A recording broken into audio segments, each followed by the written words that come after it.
Hi hello నమస్తే అండి. నేను మీ లక్ష్మీ చౌదరిని. Welcome to Misty Madhurimalu Telugu audio stories ఛానల్ని సబ్స్క్రైబ్ చేసుకొని సపోర్ట్ చేస్తున్న ప్రతి ఒక్కరికి థ్యాంక్ యూ సో మచ్ యార్. మరిన్ని కథలను మీ ముందుకు తీసుకురావడానికి నేను సిద్ధంగా ఉన్నాను. అందుకు మీ సపోర్ట్ నాకు చాలా అవసరం. ఇక బృందావనం పార్ట్ 20తో మీ ముందుకు వచ్చేసాను. కథలోకి వెళ్ళే ముందు మీకు ఒక చిన్న రిక్వెస్ట్ యార్, లైక్స్ హైప్ గురించి అస్సలు మర్చిపోతున్నారుగా. ఇక కథలోకి వెళ్ళిపోదాం. హరిగారి నుంచి ఫోన్ రావడంతో అందరూ అలర్ట్ అవుతారు. రావు గారు ఫోన్ లిఫ్ట్ చేసి, చెప్పు హరి అని అంటారు. వాళ్ళు గురువారం మన ఇంటికి వస్తామన్నారు. ఆ రోజు మీకు ఓకే కదా అని అడుగుతారు హరిగారు. ఒక్క నిమిషం, అందరూ ఇక్కడే ఉన్నారు, అడిగి చెప్తాను అని ఫోన్ హోల్డ్లో పెట్టి హరిగారు చెప్పింది చెప్తారు. అందరికీ ఏమీ అభ్యంతరం లేదని చెబుతారు. అన్వేష్, నీకు అని అడుగుతారు రావుగారు. మీ ఇష్టం పెదనాన్న అంటాడు. మా ఇష్టం కాదు నాన్న, నీకు ఆ రోజు కుదురుతుందా అని అడుగుతున్నాను అంటారు. పెదనాన్న, నాకు ఓకే. నాన్న, మన గెస్ట్ హౌస్లో మీట్ అయితే బాగుంటుంది. మన ఇంట్లో అందరూ చూడాలి వెళ్ళాలి అంటారు కదా. శ్రీ అన్వి కూడా రావాలి. ఇంతమంది వెళితే వాళ్ళు కంగారు పడతారు. అదే మన గెస్ట్ హౌస్లో అయితే ఇబ్బంది ఉండదు.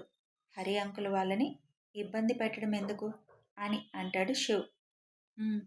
బాగుంటుంది శివ్, హరికి వాళ్ళని తీసుకొని అక్కడికి తీసుకురమ్మని చెబుతాను. ఓకే నాన్న, ఆ పని చేయండి అని అంటాడు శివ్. రావుగారు ఫోన్లో హరిగారికి విషయం మొత్తం చెబుతారు. సరే అయితే అలాగే చేద్దాం అని అంటారు హరిగారు. ఓకే అని ఫోన్ కట్ చేస్తారు రావుగారు. అందరికీ గురువారం మధ్యాహ్నం నుంచి అక్కడికి వెళదామని అంటారు రావుగారు. అందరూ ఓకే అంటారు. ఫోటో కూడా చూడకుండా ఇలా పాతకాలం పద్ధతిలో పెళ్లి చూపులు ఇంకా మనమే అనుకుంటా ఆచరిస్తున్నాం అని అంటాడు వరుణ్. వీడితో లాస్ట్ పెళ్లి చూపులు చూడడం. మీ ఇద్దరి మీద మాకు నమ్మకం లేదు, అవకాశం ఇస్తారా మాకు అని అంటారు విజయ గారు. పెద్దమ్మ, మేం కూడా అన్నయ్య బాటనే, మేమేమి అలా మీకు చెప్పకుండా చేసుకోము అని అంటాడు వరుణ్ అలకగా. ఏమో, అక్క అన్నదని కాదు కానీ నాకు కూడా నమ్మకం లేదు అని అంటారు రుక్మిణి గారు. అమ్మా, నీకెప్పుడు నా మీద నమ్మకం ఉంది, ఎప్పుడూ లేదు అని అంటాడు వరుణ్ చిరుకోపంగా. శివ్ నవ్వుతూ, నాకు కూడా డౌట్గానే ఉందిరా అంటాడు. అన్నయ్య, నువ్వు అలాంటి స్టేట్మెంట్స్ ఇవ్వకు. ఇంక నా పెద్ద కొడుకు చెప్పాడు అంటే అది నిజమే అని నన్ను సాధించి పెడతారు అని అంటాడు శివ్ భుజం మీద వాలి. మరి నిజమే కదా అన్నయ్య అని ఏడుపు మొహం పెడతాడు వరుణ్. వరుణ్ణి అలా చూసి అందరూ నవ్వేస్తారు. ఆ సాయంత్రం సరదాగా సాగిపోతుంది అందరికీ. శివ్ అన్వేష్ని గమనిస్తూనే ఉన్నాడు. నైట్ డిన్నర్ అయ్యాక శివ్ అన్వేష్ని తీసుకొని గార్డెన్లోకి వెళ్తాడు. ఏంటి అన్వేష్ విశేషాలు అని అడుగుతాడు శివ్. ఏమీ లేదన్నయ్య, మామూలే అంతా అని చెబుతాడు అన్వేష్. ఏంటి మీ వదినతో ఏదో అన్నావంట అని శివ్ అడగగానే, అదేం లేదన్నయ్య. ఆ పద్మిని మాటలు విని కొంచెం చిరాగ్గా అనిపించి భయం వేసింది అన్నయ్య. ఏం భయం అని అడుగుతాడు శివ్. నేను పెళ్లి చేసుకోబోయే అమ్మాయి వల్ల ఇప్పటి వరకు ఉన్న ప్రశాంతత ఎక్కడ చెదిరిపోతుందో అని కొంచెం భయంగా ఉంది అన్నయ్య. ఓయ్, మనకు భయం ఏంటి? అసలు ఆ మాట అనడం నాకు నచ్చలేదు. మరేం చేయను అన్నయ్య, నీకంటే వెతికే పని లేకుండా అసలు వదిన సులభంగా దొరికేసింది. పైగా ఎంత మంచిది వదిన, అందరికీ అలాంటి అదృష్టం ఉండాలి కదా. శివ్ చిన్నగా నవ్వుకుంటూ, మీ వదిన తిక్క మీకు తెలియదులే, ఏదో నేను మేనేజ్ చేసుకుంటున్నా అలా అని అంటాడు. అన్నయ్య, నువ్వేదన్నా అను, వదిన్నంటే మాత్రం ఊరుకోను. అబ్బా, నువ్వు ఆ వదినికి పెద్ద ఫ్యాన్ కదూ, మరిచిపోయా, ఇద్దరూ ఒకటే స్కూల్ కదా. మా వదిన బంగారం అన్నయ్య. అబ్బో అని, సర్లే ఇప్పుడు వదిన జపం ఎందుకు, నీ సంగతి చెప్పు. నా సంగతేముందన్నయ్య? వదిన ఉదయం అర్థమయ్యేలా చెప్పిందిలే. ఇప్పుడేమీ ఆలోచించటం లేదు. అన్వేష్, మన 5 చేతివేళ్ళు ఒకలాగా ఉండవు. కానీ 5 వేళ్ళు ఉంటేనే కదా ఆ చెయ్యికి అందం. అవి కలిపి గుప్పెడు బిగిస్తే ఎంత బలం ఉంటుంది. అలాగే అందరూ ఒకలాగుండరు. నెమ్మదిగా మనలో కలుస్తారు. ముందే ఎక్కువ ఎక్స్‌పెక్టేషన్స్ పెట్టుకోకు. పెట్టుకుంటే తర్వాత ఫీల్ అవ్వాల్సి వస్తుంది. ఎలాగూ పెళ్లి చూపులుంటాయి. నీకు చూడగానే సగం అర్థమవుతుంది. మాటల్లో మిగిలింది తెలుస్తుంది. కాబట్టి నీ నిర్ణయం నిరభ్యంతరంగా చెప్పు. ఎవరి కోసం నువ్వు కాంప్రమైజ్ అవ్వొద్దు. నీ మనసుకి నచ్చితేనే నువ్వు ఓకే చేయి. అలాగే అన్నయ్య. మన మనసుకి తెలుస్తుంది అన్వేష్. మన జత మన చెంతకు వచ్చినప్పుడు అది ఏదో ఒక రూపంలో తెలుస్తుంది. అది మనం గుర్తిస్తే చాలు. మన లైఫ్ పార్ట్నర్ని చూజ్ చేసుకోవడంలో మనం సక్సెస్ అయినట్టే. అందుకే జాగ్రత్తగా నీ మనసు నీకేం చెబుతుంది అనేది గుర్తించు. ఓకే అన్నయ్య. ఇంకా ఆశని సేవ్ చేసిన అమ్మాయి మనసులో ఉన్నట్టు అనిపిస్తుందా? అడుగుతాడు శివ్. నిజం చెప్పాలంటే ఉంది అనే అనిపిస్తుంది అన్నయ్య. కళ్ళు మూస్తే తన రూపం కనిపిస్తుంది. తను గుర్తుకు రాగానే హార్ట్ బీట్ రైజ్ అవుతుంది అన్నయ్య. శివ్ చిన్నగా నవ్వుకుంటూ, మరి కనీసం తన పేరు కూడా ఎందుకు అడగలేదు అని అడుగుతాడు. ఆ టైంలో అసలు ఆశి గురించి తప్ప నాకింకేమీ ఆలోచన లేదన్నయ్య. అలా అని ఆ అమ్మాయి కోసం రోజంతా ఆలోచించే అంత ఏమీ లేదులే. చూడగానే ఎందుకో చిన్న అలజడి.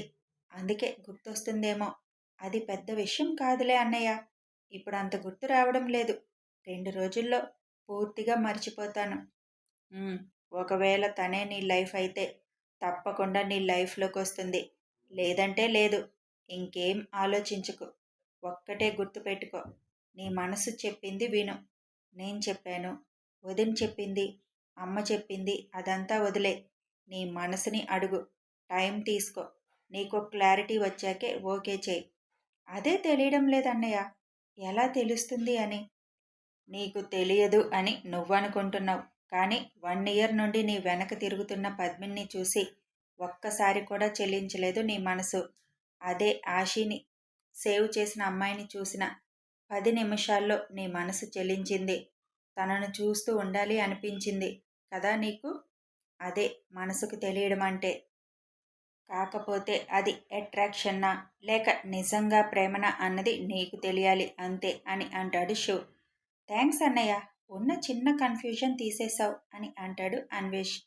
మన మధ్య ఈ థ్యాంక్స్లు ఎప్పటి నుంచొచ్చాయి అని అడుగుతాడు శివ్. కొన్నిటికి చెప్పాలి అన్నయ్య. అది మీ వదిన డైలాగ్ కదా. హహా, నిన్ను వదిన్ని చూస్తే ఎప్పుడు ఆశ్చర్యంగా ఉంటుంది అన్నయ్య. ఒకరి గురించి ఒకరు ఎంత బాగా అర్థం చేసుకుంటారో. ఎలా తెలుస్తాయి మీకు అన్నీ? అది మీ ఆవిడొచ్చాక నీకే అర్థమవుతుందిలే అని అంటాడు శివ్. ఏమో, ఏదైనా మీ అంత ఎవరు ఉండలేరన్నయ్య.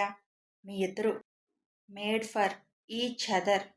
ఒక 50% అయినా మీలాగా ఉండగలిగితే చాలు అన్నయ్య. అది మన చేతుల్లోనే ఉంటుంది అన్వేష్. ఫస్ట్ నుంచి ప్రేమ ఎంత పంచుతామో రెస్పాన్సిబిలిటీ కూడా అంతే పంచాలి. అప్పుడు వాళ్ళు కూడా తొందరగా ఫ్యామిలీలో అడ్జస్ట్ అవుతారు.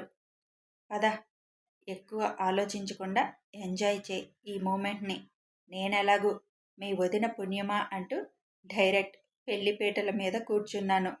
నీకలా కాదు, అన్ని మెమరీస్ ఉంటాయి అని అంటాడు శివ్. అన్నయ్య, ఒకటి అడగనా అని అడుగుతాడు అన్వేష్. నా దగ్గర పర్మిషన్ అడగడం ఎప్పటినుంచి? పెళ్ళి అనగానే అన్నయ్య పరాయివాడైపోయాడా అంటాడు శివ్. అన్నయ్య, ఇలాంటి మాటలు నీకు సూట్ కావు అని చిన్నగా నవ్వుతూ అంటాడు. హహా, సరే అడుగు.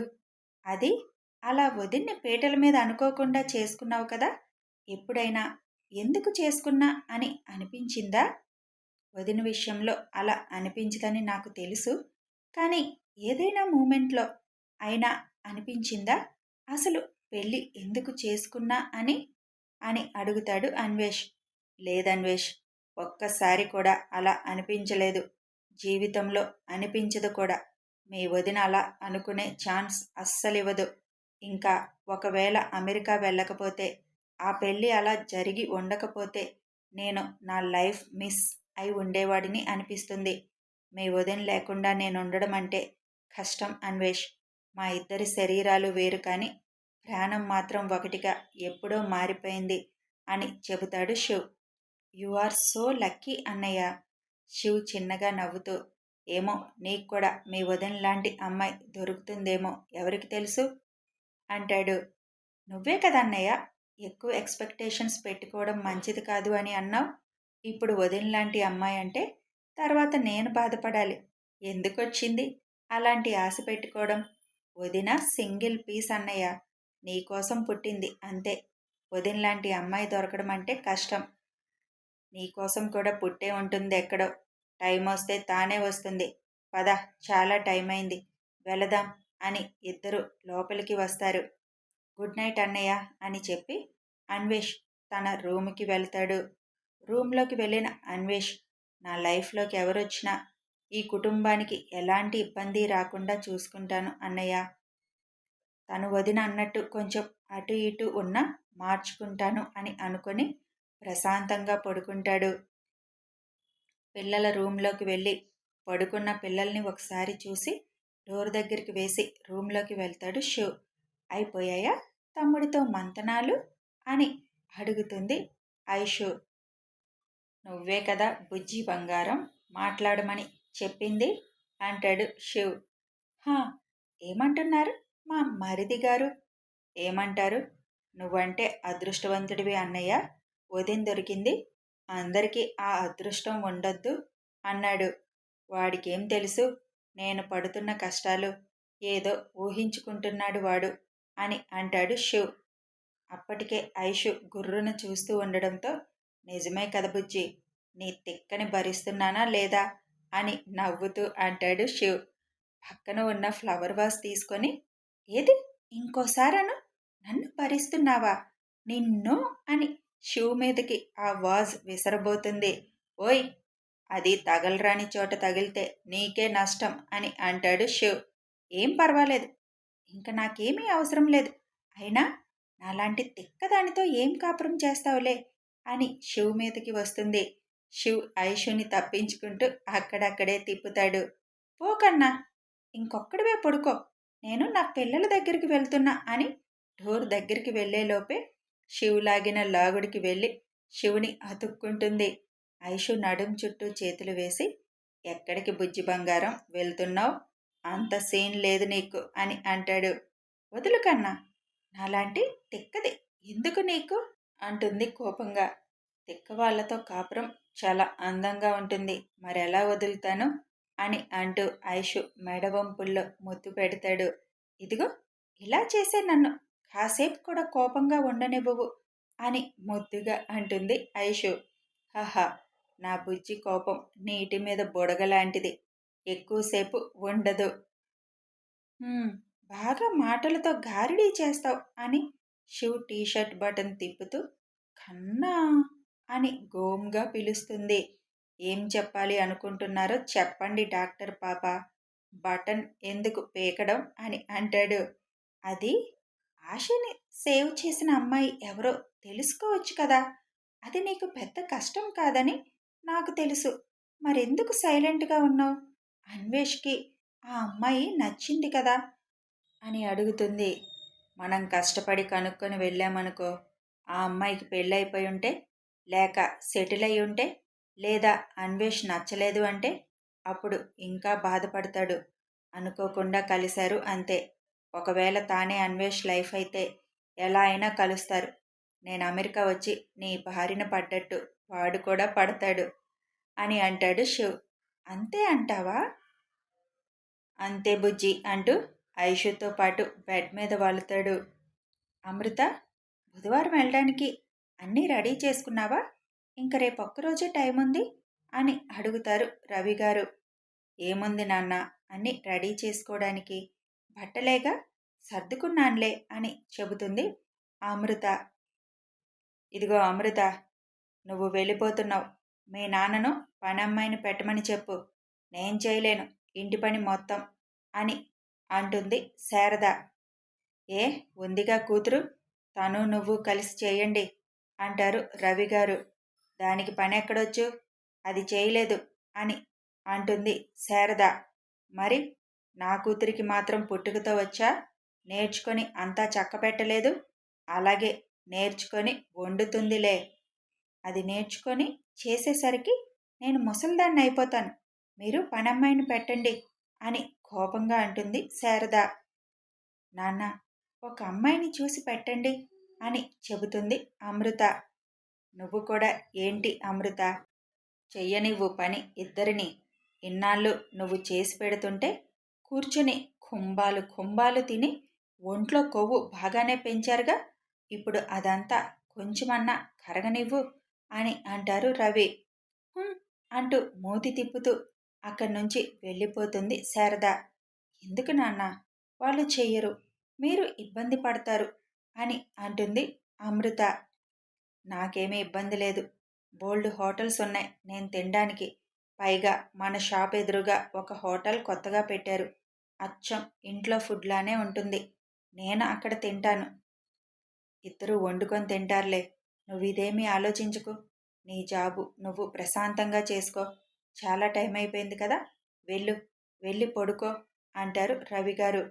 అమృత వెళ్ళిపోగానే వీళ్ళ పులుసు వంచుతానింకా అని అనుకుంటూ పడుకుంటారు రవిగారు.